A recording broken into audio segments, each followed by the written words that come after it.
Assalamualaikum warahmatullahi wabarakatuh. Alhamdulillah, puji syukur kehadirat Allah. Salawat salam tercurahkan kepada junjungan mulia Nabi tercinta Sayyiduna wa Maulana Muhammad sallallahu alaihi wa alihi wa barak wa sallama, beserta segenap keluarga beliau, sahabatnya dan umatnya. Di pertemuan kali ini, yaitu pertemuan terakhir di dalam tafsiran suratul Fatihah, musannif atau muallif hadzal kitab menutup tafsiran Fatihah di dalam kitab Sofwatut Tafasir, menukilkan tafsiran dari salah satu tokoh, bisa dikatakan ulama, aktivis, politikus juga, bernama Al-Imam Asy-Syahid Hasan Al-Banna. Beliau 12 tahun pada usianya sudah menghafal Al-Quran, kemudian menjadi guru dan mendirikan organisasi terbesar dalam sejarah Islam, khususnya di masa-masa akhir setelah runtuhnya Daulah Utsmaniyah. Didirikan organisasi di Mesir namanya Ikhwanul Muslimin. Nah, ini yang mendirikan namanya Hasan Al-Banna. Hasan Al-Banna ini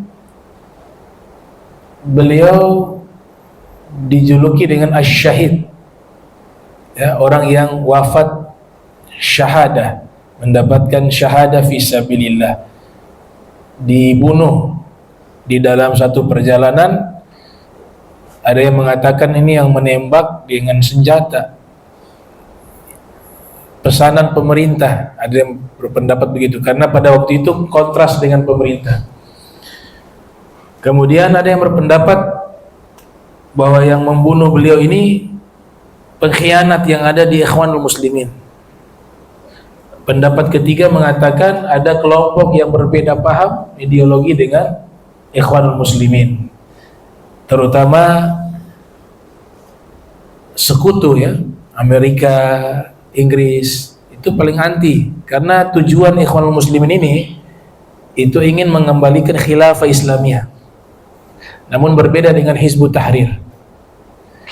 Terlepas ulama-ulama yang, bahkan ulama-ulama yang berasal dari Mesir itu terjadi perbedaan pandangan. Ada yang mendukung Ikhwanul Muslimin, ada yang mengkritik Ikhwanul Muslimin, ada yang tidak memberikan pendapat sama sekali, dan seterusnya dan seterusnya. Nah, ini luar biasanya Syekh Ali Sobuni memasukkan di dalam kesimpulan tafsir surah Fatihah. Nah, dan kitab yang dinukilkan ini berjudul Muqaddimah fi Tafsir, prolog dari ilmu tafsir. Dan alhamdulillah saya punya kitabnya, kitab aslinya Syekh Hasan Al-Banna ini mengenai itu. Saya punya kitabnya, 1 jilid, diberikan oleh almarhum Ustadz, namanya siapa ya, Ustadz Ilyas atau siapa di Tanah Raja itu. Itu dulu satu zaman dengan Gus Dur, sekolahnya di Mesir. Jadi beliau punya kitab banyak waktu meninggal dunia. Kemudian istrinya, anaknya berikan saya kitabnya itu, 1 lemari. Ada yang bahasa Inggris, ada yang bahasa Arab, ada yang bahasa Urdun. Nah, di antara kitab yang saya terima itu kitab ini, Muqaddimah, ya, Muqaddimah fi Tafsir. Nah, dan beliau ini Ustadz Ilyas atau Ustadz siapa nama di Tanah Raja tuh, belakang Langgar Hijau, tinggal di situ. Itu teman baik sama Gus Dur. Bahkan masih banyak foto-foto waktu dulu studi di Mesir, Al-Azhar itu. sama Gus Dur, sama Gus Mus. Nah, itu foto-fotonya ada. Dan Gus Dur ketika menjabat presiden itu sering memberikan kiriman-kiriman buku, kitab-kitab kepada beliau. Nah, Al-Fakir dapat satu lemari buku-bukunya. Dari bahasa Inggrisnya, bahasa Arabnya ada. Nah, salah satu bukunya itu Muqaddimah fi Tafsir, karya Syekh Hasan Al-Banna. Dan ketika saya baca, ini alim, termasuk orang alim, karena dia membahas mulai dari syarat-syarat ahli tafsir. Seorang yang disebut ahli tafsir Al-Quran punya syarat paham bahasa Arab, dari ilmu nahunya, ilmu sarafnya, ilmu balaghahnya, bayan, ma'ani, badi, kemudian juga memahami riwayah, baik itu hadis Nabi sallallahu alaihi wasallam, aqwal sahabah. Kemudian syarat seorang mufassirun, dia harus mengetahui asbabun nuzul, dia harus mengetahui nasikh wa mansukh di dalam Al-Quran, dia harus mengetahui makkiyah, madaniyah, dan seterusnya dan seterusnya. Berarti beliau faham tentang ilmu mustalah tafsir atau ulumul Quran. Ternyata seorang guru.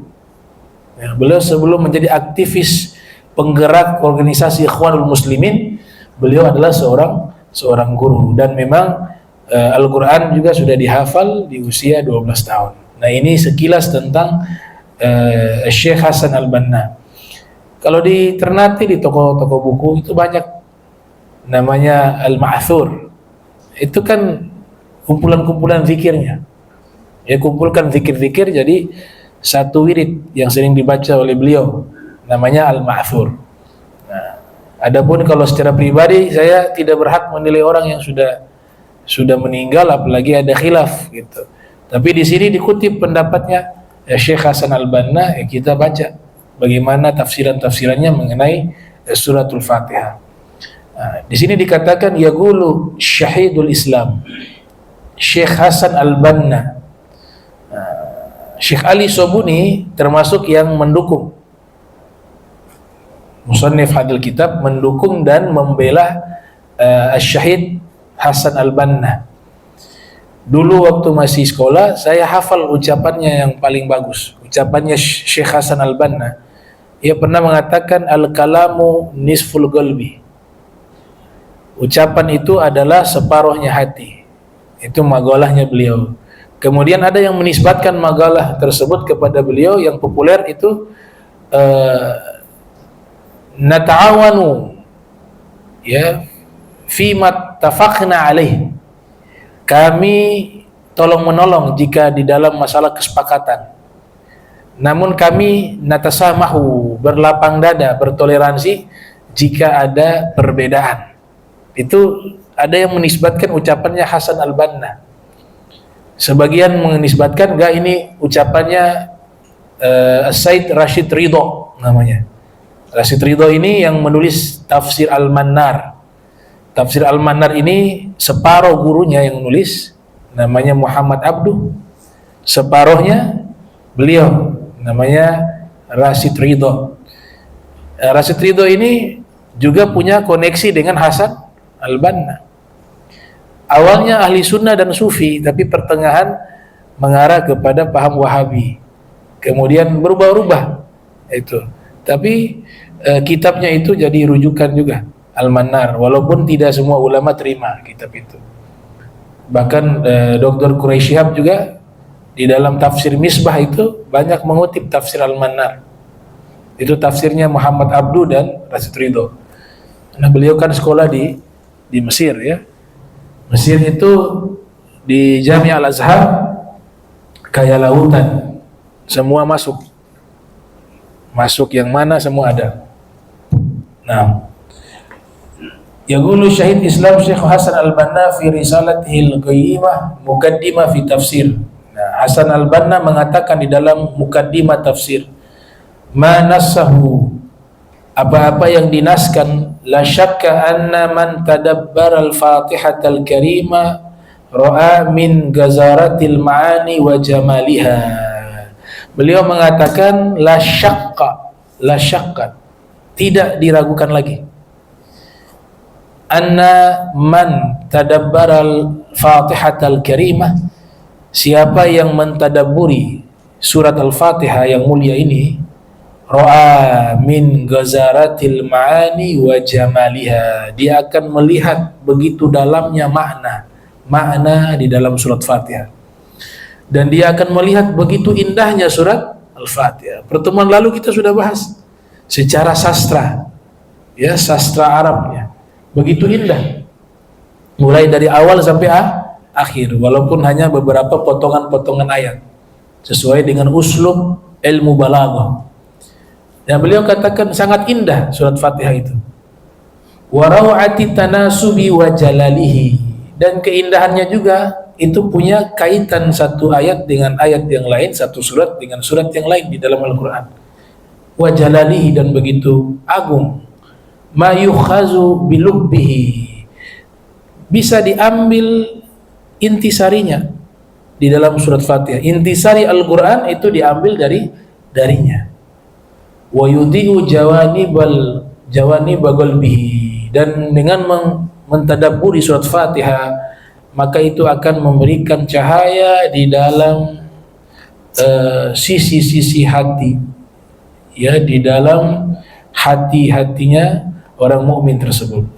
Fahuwa yabtadi'u dzakiran taliyan mutayamminan bismillah, yang dimana dimulai orang itu menyebut, membaca, kemudian mengambil berkah dengan menyebut nama Allah, al-mausufi birahmatillati tadharu atharu rahmatihi mutajaddidah fi kulli syai', yang dimana kita menyebut nama Allah yang disifati dengan kasih sayangnya, muncul athar, pengaruh-pengaruh kasih sayangnya itu yang ada terus menerus di segala sesuatu.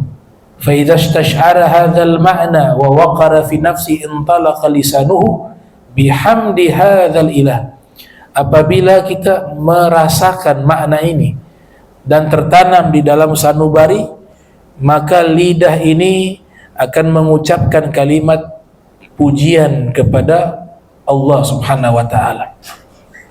Ar-Rahman Ar-Rahim, yang Maha Pengasih lagi Maha Penyayang. Wa dzikruhul alhamd bi 'azimi ni'amihi wa karimi fadlihi, penyebutannya yang terpuji dan begitu agung nikmatnya dan begitu mulia karunia-Nya.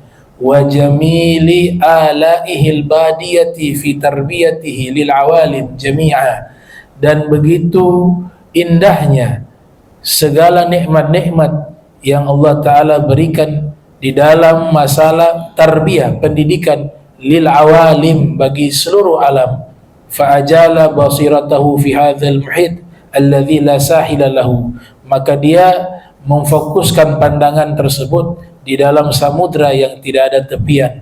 Thumma tadzakkara min jadid, kemudian dia mengingat daripada hal-hal yang baru, anna hadhihi ni'amah, bahwa sesungguhnya nikmat-nikmat ini al-jazilah, yang begitu besar, wa tarbiyatal jalilah, dan pendidikan yang begitu agung, laisat an rukbatin wala rahbatin, bukan karena kebencian dan juga bukan karena memberikan rasa takut, walakinnaha an tafaddulin wa rahmatin, akan tetapi semuanya itu daripada karunia-Nya Allah dan rahmatnya Allah. Fanataqa lisanuhu, ya, maka lisannya itu mengucapkan sekali lagi, marratan tsaniyah, untuk kali yang kedua, birrahmanir rahim, dengan menyebut nama Allah yang Maha Pengasih lagi Maha Penyayang. Wa min kamali hadzal ilah al-azim, dan daripada kesempurnaan dari Allah yang Maha Agung, an yaqrina rahman bil adl, dia gandengkan kasih sayangnya dengan adil, keadilan. Wa yudzakiru bil hisab ba'dal fadl, dan dia menyebutkan hisab, perhitungan, sesudah karunia yang dia berikan. Fahuwa ma rahmatihi sabighah mutajaddidah sayadinu ibadahu wa yuhasibu khalqahu yaumaddin, dan dia dengan rahmat yang berlipat ganda, yang ia curahkan rahmatnya mutajaddidah, yang senantiasa diperbaharui, fayudinu ibadahu, kelak dia akan membalas hamba-hambanya, wa yuhasibu khalqahu, dan kelak dia akan menghisap seluruh perbuatan makhluknya, yaumaddin, di hari pembalasan, yauma la tamliku nafsun li nafsi syai'a wal amru yauma iznillah, hari di mana seseorang tidak bisa memberikan kemampuan atau kebaikan kepada seseorang lainnya sesuatu, wal amru yauma iznillah, seluruh perkara pada hari itu milik Allah Subhanahu wa taala. Fatarbiyatu li khalqihi ghaimah ala targhib birahmah, maka pendidikannya Allah untuk makhluknya, dia berdiri di atas targhib, yaitu memotivasi untuk mencari dan menerima rahmatnya Allah taala, wa tarhib, dan juga memberikan peringatan, bil adalati, dengan sifat adilnya Allah, wal hisab, dan juga perhitungannya Allah, maliki yaumiddin, penguasa di hari pembalasan. Wa idza kana al-amru kadzalika faqad asbaha al-'abdu mukallafan bi taharril khairi, jika perkara tersebut demikian, maka hamba tersebut akan menjadikan dirinya itu berusaha, ya, memaksa dirinya berusaha mencari kebaikan, wal bahthi an wasailil najah, dan dia mencari perantara-perantara yang membawa kepada keselamatan, najati, wa huwa fi hadza asyad ma yakun haja ila ma yahdihi, maka inilah yang paling dibutuhkan untuk dia meminta petunjuk kepadanya dan bergantung kepada Allah Subhanahu wa taala. Ibigaulihi, sebagaimana khitabnya Allah taala berfirman, iyyaka na'budu wa iyyaka nasta'in, kepadamulah kami beribadah dan kepadamulah kami meminta pertolongan. Wal yas'alil hidayah min fadlihi ila siratil mustaqim, maka hendaklah dia senantiasa meminta petunjuk kepada Allah Subhanahu wa taala dari karunia-Nya Allah agar dibimbing ke jalan yang lurus. Siratal ladzina an'am alaihim, yaitu jalan orang-orang yang telah dia berikan nikmat kepada mereka, bima'rifatil haq wa tibaih, dengan mengenal kebenaran dan mengikuti kebenaran tersebut. Ghairil maghdubi alaihim, bukan jalan orang-orang yang dibenci, bisalbi ba'dal ata, dengan ditariknya nikmat setelah diberikan, wa nuqus ba'dal ihtida, dan berbalik setelah diberikan petunjuk, wa ghairil dhalin tahid, bukan jalan orang yang sesat yang menyimpang, alladzina yadilluna 'anil haq, yang mereka tersesat dari kebenaran, au yuriduna usul, atau menginginkan sesuatu yang menyampaikan, fala yuwaffiquna lil 'ufur alaihi, dan mereka tidak terpeleset padanya. Amin. Nah, wala jarama anal amin bara'ah muqatta'a fi ghayatil jamal, ya, dan tentunya amin itu adalah satu bentuk, ya, keindahan dari puncak keindahan, wa aisyain awal bihadzil bara'ah min fatihah, dan dia adalah sesuatu yang menjadi satu hal yang sangat membuat keindahan daripada pembukaan Al-Quran atau suratul Fatihah. Wa tawajjuh ila Allah biddu'a, dan menujulah kepada Allah dengan doa. Fa hal ra'aita tanasukan adaq war aw irtibat awthaq, tidakkah kalian melihat bagaimana begitu telitinya, begitu kuatnya ikatan-ikatan tersebut, mimma tarah, sebagaimana yang kau lihat, baina ma'anil hadhil ayat karimah, di antara makna-makna ayat yang mulia ini, wa tadzakkar wa anta tahim fi audiyati hadzal jamal, dan renungkanlah sehingga engkau bisa tenggelam di dalam audiyah, titipan-titipan keindahan ini, ma yarwihi Rasulullah sallallahu alaihi wasallam, apa-apa yang telah diriwayatkan oleh Rasulullah sallallahu alaihi wasallam, an rabbih, dari penciptanya Allah Subhanahu wa taala, fil haditsil qudsi, di dalam hadis qudsi Allah taala berfirman, qasamtu sholata baini wa baina 'abdi nisfain, aku bagi solat dua bagian di antaraku dan di antara hambaku, wali 'abdi ma sa'al, dan untuk hambaku segala sesuatu yang ia minta akan digabulkan oleh Allah Subhanahu wa taala.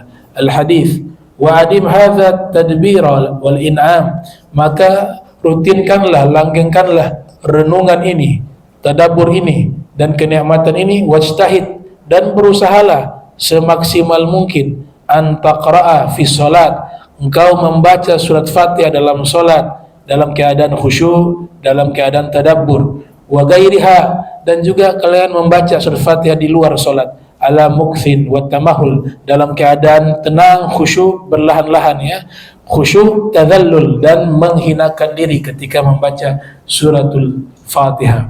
Wa antagifa ala ruusil ayati, dan kau berhenti di puncak-puncak ayat, penghujung-penghujung ayat. Wa tu'ti tilawata haqqaha minat tajwid, dan berikanlah bacaan tersebut haknya sesuai dengan hukum tajwid, bacaan Al-Quran.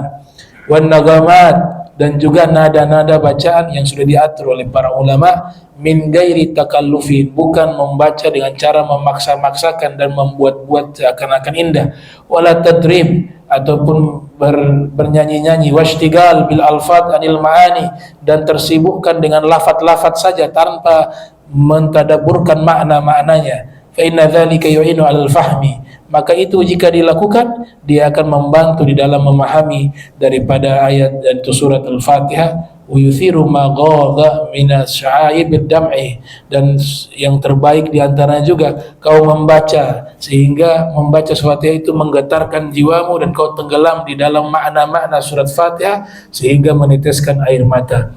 Wa ma nafaqal syai' afdal min tilawati fi tadabburin wa khusyu', maka tidak ada sesuatu yang paling manfaat bagi hati ini kecuali kita membacanya dengan tadabbur dan khusyuk, maka itu hal yang paling afdal bagi kita untuk membacanya. Itu kurang lebih terjemahannya seperti itu.